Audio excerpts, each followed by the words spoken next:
Subay sa pagsaulog sa adlaw sa kaugalingnan, atong saluduhan ang sakop sa armadong kusog sa atong nasod. Sila ang walay kahadlok nga nakigbisog tali sa mga rebelde, magpabilin lang kahap sa kalinaw sa atong nasod. Bisan pa man sa karisgo sa ilang napiling propesyon, sila andam nga ihalad ang kinabuhi alang lang sa atong nasod. Usa sa mga sundalo nga padayong miserbisyo mao si First Lieutenant Harley Kibod, ang company commander sa Charlie Company sa 15 IB. Sila nakadestino sa Negros Occidental, din gikatahong adunay mga presensya sa mga NPA ngadto. Karong buntaga, ato silang saluduhan sa ilang natampo sa atong nasod og dungan tang madasig sa iyang storya sa kaisog, dinhilang sa GMA Regional TV Live. Ning atong kasaulugan mga kapuso sa Philippine Independence Day kinabuhi sa kasundaw ug sa ilang mahinungdanon nga tahas alang sa atong nasod ang atong pakisayran sa spotlight karong buntaga. Makauban nato Company Commander sa Charlie Company sa 15th IB, nakabase sa Negros Occidental, First Lieutenant Harley Kibod. Mayong buntag o maupay na aga, Sir Harley. Welcome sa GMA Regional TV Live. Happy National Independence Day. Pakigreet, sir, sa atong mga kapuso na nanonood this morning. Maraming salamat po, sir. Isang mapagpalang umaga po sa lahat ng ating mga kapuso. In behalf of 15th Infantry Malave Warrior Battalion, 3rd Infantry Spearhead Division, binabati ko po kayo ng Happy Independence Day. Thank you so much for joining us this morning, First Lieutenant Kibod. First degree cousin ka pala, sir, ni partner Cecil Kibod Castro nga nasa backstage sa pagkakaroon, sir.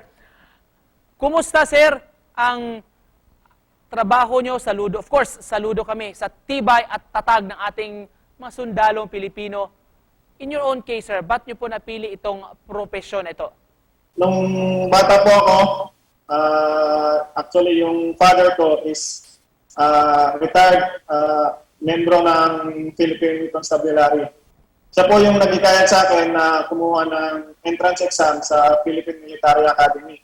So tayo po ay pinalad na makapasok at noong nasa PMA na po ako, doon na nagsimulang umusbong yung pagmamahal ko sa bayan. Sir, walang duda, buwis buhay talaga ang trabaho bilang isang sundalo. Ano pong hindi mo makakalimutan, sir, sa trabaho? Ma-encounter na ba kayong naganap laban sa mga rebelde, sir, na memorable talaga para sa'yo?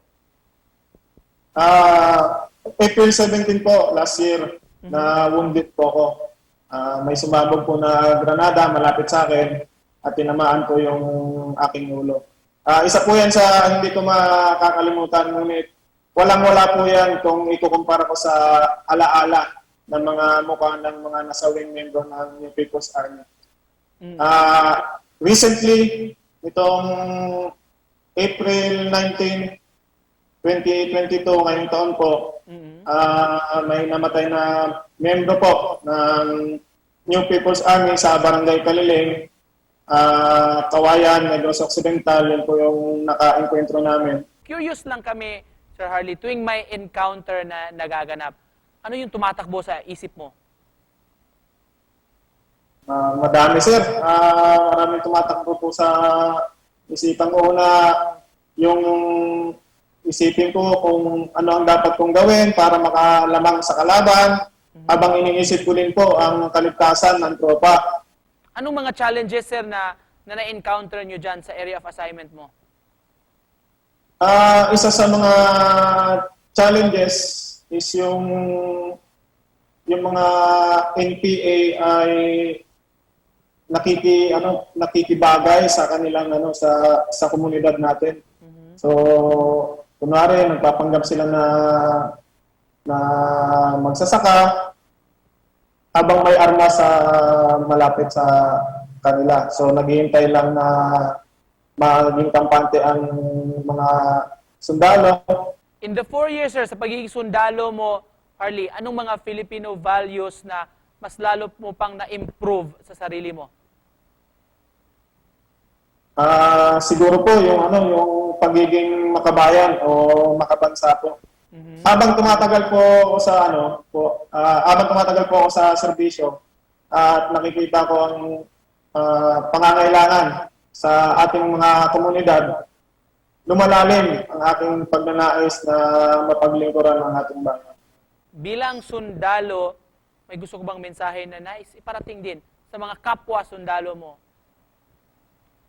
Sa mga kapwa ko po, sundalo, ipagpatuloy lang natin ang ating pagsisilbi ng tapat sa bayan kahit anong uri pa ng paghihirap ang dumaan sa ating buhay. And to close this, bilang pagtatapos, sir, mensahe mo na gusto mo ipaabot sa ating mga kapuso, of course, sa mga Pilipino. Yan po sa ating mga kapuso, sa ating mga kababayan, kailangan po namin ng inyong suporta upang tayo ay magtagumpay. Sabi nga ni Major General Benedict M. Arevalo, ang commander ng 3rd Infantry Division, Philippine Army, hindi mananalo ang bayan kung hindi natin kasama ang bayan. Thank you so much, sir. At ang aming pagsaludo, of course, sa inyong bayanihon nga buhat alang kanatong tanan. Mga kapuso, First Lieutenant Harley Kibod, gikan sa Negros Occidental. Salamat, sir! Thank you, sir. Maraming salamat po.